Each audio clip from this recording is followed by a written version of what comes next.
اعوذ باللہ من الشیطان الرجیم بسم اللہ الرحمن الرحیم۔ عزیز طلباء و طالبات، آج کا جو موضوع ہے انبیاء کی خصوصیات اور اس کے ساتھ ہی رسالت محمدی صلی اللہ علیہ وآلہ وسلم کی خصوصیات، تو ان پہ بات کرنے سے پہلے جو پچھلا سبق ہے اس کو مختصراً ریویژن کر لیتے ہیں۔ آپ نے سب سے پہلے اسلام کے بنیادی عقائد اس کو پڑھ لی ہے، تو اس کو سب سے پہلے ذکر کرنے کا مطلب یہ ہے کہ اس کی بہت بڑی اہمیت ہے، کیونکہ انسان کے اعمال کی قبولیت کے دار و مدار اس کے عقیدے پہ ہے۔ عقیدہ درست ہو، یقینی بات ہے سارے اعمال درست ہوں گے۔ اگر اس کا عقیدہ درست نہیں ہے تو سارے اعمال رائیگاں جائے گا۔ تو اس میں اب تفصیل میں نہیں جانا چاہتا، صرف اہم نکات کی طرف اشارہ کر لیتا ہوں۔ عقائد، اس کی تعریف، عقیدے کی معنی، عقد کی معنی، عقیدہ اور عقد میں کیا فرق ہے، عقیدے کو کس چیز سے تشبیہ دی ہے، کیوں تشبیہ دی ہے، اور انسان کے اعمال کو کس چیز سے تشبیہ دی ہے، اور جتنے بھی جو انبیاء آئے ہیں علیہم السلام، انہوں نے سب سے پہلے کس چیز کی اصلاح کی تبلیغ کی ہے، اور تمام انبیاء کے جو مشترک تعلیمات ہے وہ کیا ہے۔ اس کے ساتھ ساتھ اللہ کے وجود کا عقلی اور نقلی دلائل سے قانع کرنا۔ آپ کے پاس قرآن سے بھی دلائل ہیں اور اپنی طرف سے بھی آپ کسی انسان کو قائل کرنے کے لیے عقلی طور پر دلیل دے کے اللہ کے وجود کے بارے میں آپ بتا سکتے ہیں۔ یہ اس کے بعد توحید اور اس کی قسمیں، اس کے ساتھ ساتھ اس کے دلائل، شرک اور اس کی قسمیں، اس کے ساتھ حضرت لقمان نے اپنے بیٹے کو نصیحت کرتے ہوئے کیا کہا ہے، شرک نہ کریں کیونکہ شرک بہت بڑا ظلم ہے۔ اس کے ساتھ ساتھ عقیدہ توحید انسان کی زندگی میں کیا نمایاں تبدیلیاں پیدا کرتے ہیں، اس میں تقریباً 8 نکات، 6 نکات جو ہے وہ کتاب میں ہیں، 2 میں نے آپ کو لکھوایا تھا، وہ ذکر ہیں۔ اور اس کے ساتھ ساتھ رسالت کے بارے میں، رسول اور نبی میں کیا فرق ہے، اس کے ساتھ وحی کی قسمیں، وحی جلی وحی خفی کیا ہوتے ہیں، وحی جلی کا دوسرا نام کیا ہے، وحی مطلوع، وحی خفی کا دوسرا نام کیا ہے، وحی غیر مطلوع۔ وحی خفی کسے کہتے ہیں، الہام کو کہا جاتا ہے۔ وحی جلی کے آگے 3 قسمیں ہیں، براہ راست کسی سے بات کرنا، فرشتوں کے ذریعے سے بات کرنا، یا پردے کے پیچھے سے بات کرنا۔ یہ ایک ہی آیات کے اندر ان تینوں کا ذکر کیا ہوا ہے۔ اس کے ساتھ ساتھ یعنی انسان کی اصلاح کے لیے رسول ملائکہ میں سے کیوں نہیں آیا، انسان ہی کو رسول بنا کر کیوں بھیجا گیا، تو اس کے اسباب اور اس کی وجوہات میں نے آپ کو بتا دی ہے۔ اس کے ساتھ ساتھ آج کا جو سبق ہے انبیاء کی خصوصیات۔ انبیاء علیہ السلام جن کو اللہ نے خصوصی تعلیمات دے کے روئے زمین کے لوگوں کی اصلاح کے لیے بھیجا گیا ہے، تو ان میں 6 قسم کے خصوصیات ہیں۔ سب سے پہلے جتنے بھی جو انبیاء آئے ہیں آدم علیہ السلام سے لے کے حضرت محمد مصطفیٰ صلی اللہ علیہ وآلہ وسلم تک، وہ سب کے سب کیا تھے، بشر تھے، کوئی ملائکہ نہیں آیا۔ کیوں نہیں آیا ملائکہ؟ اس لیے کہ ملائکہ تو نوری مخلوق ہیں، یہ اپنے انداز سے لوگوں کو حکم دے گا، تو وہ نوری مخلوق نہ تھکتا ہے، نہ پیاس لگتا ہے، نہ بھوک لگتے ہیں، نہ انہیں کوئی اور انسانی خاصیات پائے جاتے ہیں۔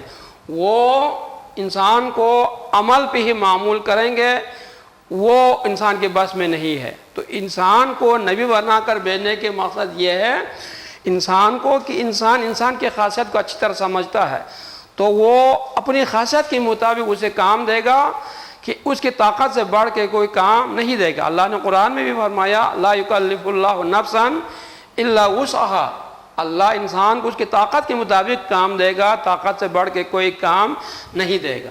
تو جتنے بھی جو انبیاء آئے ہیں وہ بشر ہی تھے، کوئی نوری مخلوق ملائکہ میں سے نہیں آئے ہیں۔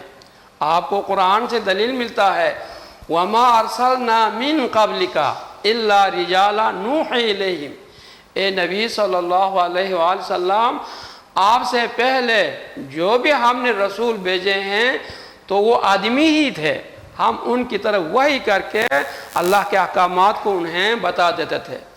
اسی طرح ایک اور آیت ہے قل، کہہ دو اے محمد، لو کان فی الارض ملائکہ، اگر زمین پہ فرشتے ہی ہوتے، یمشون مطمئنین، یہ چلتے پھرتے، لنزلنا علیہ من السماء ملکا رسولا، تو میں ان لوگوں کی اصلاح کے لیے آسمان سے فرشتے ہی رسول بنا کر بھیجتے۔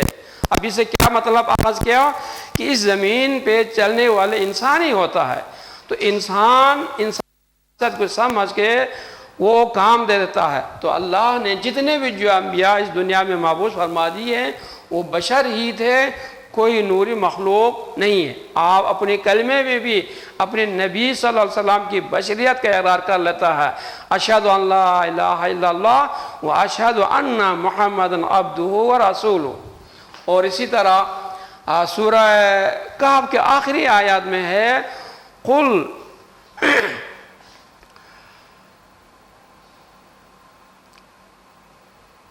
قل یا ایھا الناس انی رسول الیکم جمیعا، اس کے بعد قل انما انا بشر مثلکم یوحی الی انما الہکم الہ واحد فمن کان یرجو لقاء ربہ فلیعمل عملا صالحا ولا یشرک بعبادۃ ربہ احدا۔ اللہ اپنے نبی کو حکم کر کے کہتا ہے کہہ دو اے محمد لوگوں سے کہ میں عام انسانوں کی طرح ہے، فرق اتنا ہے کہ میری طرف اللہ وحی کی جاتی ہے، تم میں سے کسی کی طرف وحی نہیں کرتے ہیں۔ اور جو آخرت میں اللہ سے ملاقات کا یقین رکھتے ہیں تو اس کو چاہے وہ نیک اعمال کر لیں۔ تو یہاں اس آیت میں بھی یہ واضح کر دیا کہ آپ صلی اللہ علیہ وسلم انسان تھے، بشر تھے، کوئی نوری مخلوق نہیں تھے۔ یہ اس کے بعد امین، جتنے بھی جو انبیاء ہیں وہ امانت دار تھے، اور وہ نبوت جو ہے وہ اللہ کی طرف سے عطا کردہ چیز تھی، وہ اپنی ریاضت، کوشش، محنت سے، تقوی سے حاصل نہیں کی جاتی۔ یعنی کوئی بھی انسان دل میں یہ خیال پیدا کر کے عبادت کر لے کہ میں اتنی ریاضت کروں، عبادت کروں، تقوی اختیار کر لوں اور اللہ مجھے نبی بنا دے گا، تو کبھی بھی ایسا نہیں ہو سکتا ہے، کیونکہ نبی اللہ اپنی طرف سے چن لیتا ہے، وہ اپنی مرضی کو جس کو نبی بنانا چاہے بنا لیتا ہے۔ کسی انسان کے مطالبے پہ، کسی انسان کی ریاضت پہ، اس کی تقوی کی بنیاد پہ اس کو نبی کبھی بھی نہیں بناتا ہے۔ جس طرح اللہ نے اس آیت میں فرمایا ذالک فضل اللہ یؤتیہ من یشاء، یہ اللہ کا فضل و کرم ہے کہ اللہ جس کو نبی بنانا چاہے، جس کو امانت دار بنانا چاہے، وہ نبوت عطا کر لیتا ہے۔ تبلیغ احکام الہی، اب یہاں پہ انبیاء کے بنیادی فرائض بتا دیا ہے کہ انبیاء کس لیے بھیجے ہیں، کیوں بھیجے ہیں۔ اس لیے بھیجا ہے کہ جو احکامات اللہ اپنے فرشتوں کے ذریعے اپنے انبیاء تک پہنچا دیتے ہیں، ان کو یہ مأمور ہے، حکم ہے کہ وہ اس تعلیمات کو ہو بہو اسی طرح اللہ کے بندوں تک یا اپنی امتیوں تک پہنچا دیں جس طرح اللہ نے ان تک پہنچانے کا اہتمام کیا ہے، بندوبست کر دیا ہے۔ کیوں؟ اس لیے کہ نبی اپنی طرف سے کوئی بات نہیں کرتا، اپنی طرف سے کوئی ایسی باتیں لوگوں کو نہیں بتا دیتا ہے کہ وہ تو اللہ کی طرف وہی کردہ چیز کو انہیں پہنچا دیتے ہیں، جس طرح اسی آیات میں ہے وَمَا يَنْتِقُ عَنِ الْهَوَىٰ إِنْ هُوَ إِلَّا وَحْيٌ يُوحَىٰ، وہ اپنی مرضی سے، اپنی خواہشات سے کوئی بات نہیں کرتا، جو بھی بات کرتا ہے اللہ اس کی طرف وحی کی جاتی ہے۔ تو یہ کیا ہے کہ جتنے بھی جو انبیاء آئے ہیں وہ امانت داری کے ساتھ، انصاف کے ساتھ، عدل کے ساتھ اللہ کے احکامات کو اللہ کے بندوں تک پہنچانے کا بندوبست کیا ہے اور پہنچاتے رہے ہیں۔ معصومیت، جتنے بھی جو انبیاء آئے ہیں وہ معصوم عن الخطا ہے۔ اب اس کا مطلب یہ ہے کبھی دنیاوی امور میں کوئی غلطی بھی کر جائیں تو اللہ اس غلطی کا مواخذہ نہیں کرتا۔ جس طرح جنگ بدر میں جب قیدی پکڑے گئے تو ان قیدیوں کے بارے میں مشورہ کیا تو اس میں حضرت بکر صدیق رضی اللہ عنہ نے کہا اے اللہ کے رسول ان سے فدیہ لے کے آپ چھوڑ دیں کیونکہ ان میں آپ کا چاچا عباس بھی ہے۔ تو حضرت عمر سے جب پوچھا گیا تو کہا ان سب کا سر قلم کر دیں تاکہ یہ دوبارہ جا کر مسلمانوں کے خلاف کوئی طاقت نہ بن جائیں۔ اللہ کے رسول صلی اللہ علیہ وسلم کو حضرت ابوبکر صدیق کی رائے پسند آیا اور آپ نے مشرکین مکہ کے جو 70 قیدی تھے ان سے کہا گیا فدیہ دے دیں اور اپنے آپ کو آزاد کرا دیں۔ جو فدیہ نہیں دے سکتے وہ 10 مسلمان بچوں کو لکھنا پڑھنا سکھا دیں۔ تو اس طرح فیصلہ آپ نے سنا دی۔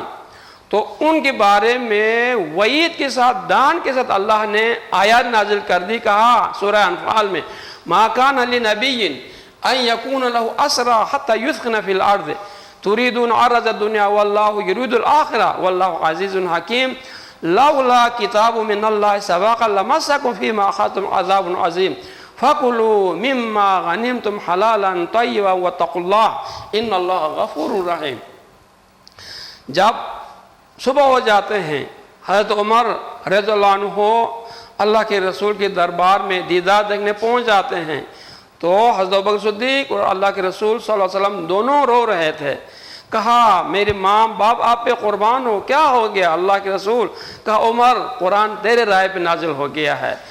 تو کہا اللہ نے کہ اے نبی تیری شان نہیں ہے جب تیرے پاس قیدی آ جائیں تو ان سے فدیہ لے کے چھوڑ دیں، دنیا کی مال و متاع چاہتے ہو اللہ تیرے لیے آخرت تیار کر کے رکھا ہے۔ اب اس کے بعد مال غنیمت، اس کے بعد اللہ نے خود بتا دیا کہ میں نے لوح محفوظ پہ تیرا اگلا پچھلا سارا گناہ معاف کر دیا ہے، اس لیے میں تمہارا کوئی مواخذہ نہیں کروں گا۔ تو کہنے کے مقصد یہ ہے کہ اگر بالفرض دنیاوی امور میں کہیں غلطی بھی ہو جائے تو اللہ تعالیٰ انبیاء کو پکڑتے نہیں، ان کے مواخذہ نہیں کرتے کیونکہ ان کو لوح محفوظ پہ معاف کیا ہوا ہے تو کسی قسم کی پکڑ دکڑ ان کا نہیں ہوگا۔ تو انبیاء جتنے بھی ہیں وہ معصوم عن الخطا ہے۔ یہ وَمَا يَنْطِقُ عَنِ الْهَوَىٰ إِنْ هُوَ إِلَّا وَحْيٌ يُوحَىٰ، نبی اپنی مرضی سے کوئی بات نہیں کرتا، جو بھی بات کرتا ہے وہ ان کی طرف اللہ تعالیٰ وحی کی جاتی ہے، وہ اپنی مرضی سے کوئی بات نہیں کرتا۔ واجب اطاعت، اب جتنے بھی جو انبیاء آئے ہیں ان کے اطاعت کیا ہے؟ واجب ہے۔ اب اطاعت سے مراد یہ ہے کہ ہمارا تو ہمارے نبی سے پہلے جتنے بھی جو انبیاء آئے ہیں ان پر ایمان رکھنا ہے کہ جو نبی آئے ہیں اور جس نے جو تعلیمات اپنی امتوں تو پہنچا دیا ہے وہ سارے کے سارے برحق تعلیمات ہیں۔ جس نے بھی ان کی تعلیمات پہ ہو بہو عمل کیا ہے وہ نجات پا گئے ہیں۔ جیسے ہمارے نبی صلی اللہ علیہ وسلم کی ابتدائی نبوت کے وقت میں ورقہ بن نوفل تھے، عیسائیت پہ تھے، دین عیسائیت پہ۔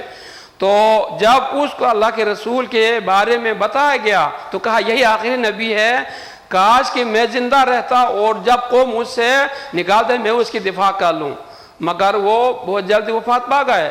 تو اللہ کے رسول صلی اللہ علیہ وسلم نے کہا یہ جنتی ہے کیونکہ وہ دین عیسائیت پہ صحیح طرح عمل کرتے تھے اور اسی پہ قائم دائم تھے۔ تو ہمارے ایمان سے مراد یہی ہے کہ جتنے بھی جو انبیاء آئے ہمارے نبی صلی اللہ علیہ وسلم کی بعثت سے پہلے وہ سارے کے سارے برحق تھے، اور جس نے جو تعلیمات اپنی امتوں تک پہنچا دی ہے وہ تعلیمات برحق تھی، اور جس نے بھی اس پر عمل کیا وہ سب کے سب نجات پا گئے ہیں۔ یہ اب ہمارے لیے قابل عمل ہمارے نبی صلی اللہ علیہ وسلم کی تعلیمات ہیں۔ آپ کی تعلیمات پہ مکمل طور پہ ہمیں ایمان لا کے اس پر عمل کرنا ہوگا، تب ہمارے نجات ہوگی۔ اس کے علاوہ اب ہمارے لیے نجات کا اور کوئی ذریعہ نہیں ہے۔ تو جتنے بھی جو انبیاء آئے ہیں وقت کے لوگوں کو اس کی اطاعت ضروری ہے، مگر اس دور میں اس وقت ہمارے نبی صلی اللہ علیہ وسلم کائنات کے تمام انس اور جن، عرب عجم سب کے لیے نبی بن کر آئے ہیں، تو آپ کی اطاعت سب پہ فرض ہے۔ جس نے بھی اطاعت کی امت محمدیہ میں داخل ہو گئے، مسلمان ہو گئے، وہ نجات پا گئے، اور جس نے ان سے روگردانی کی وہ نجات نہیں پائے۔ یہ قرآن میں کہتا ہے وَمَا أَرْسَلْنَا مِن رَسُولٍ إِلَّا لِيُطَاعَ بِإِذْنِ اللَّهِ، ہم نے جو بھی رسول اس دنیا میں بھیجے ہیں اس لیے بھیجے ہیں کہ وہ اللہ کی اجازت اس کی اطاعت کر لیں، اس کی تابعداری کر لیں، اس کی فرمانبرداری کر لیں۔ معجزات، اب جتنے بھی جو انبیاء آئے ہیں ہر ایک کو اللہ نے کوئی نہ کوئی معجزہ دیا ہے، مگر ہمارے نبی صلی اللہ علیہ وسلم کو مستقل کوئی معجزہ نہیں دیا، مگر وقت کے تقاضے کے مطابق اللہ نے دے دی ہے۔ آپ دیکھیں دور نہ جائیں، ابراہیم علیہ السلام کی معجزہ آپ دیکھیں، آگ میں ڈالا جاتا ہے، آگ گلزار بن جاتا ہے، آپ مسکرا رہے ہیں، ارد گرد پھول کھلے ہوئے ہیں، اس سے بڑھ کے اور کیا معجزہ ہو سکتا ہے؟ بیٹوں کو ذبح کی جاتی ہے، کٹتا نہیں ہے، غصے سے چھری پھینکتے ہیں، پتھر پہ لگ جاتا ہے، چھری بول پڑتی ہے۔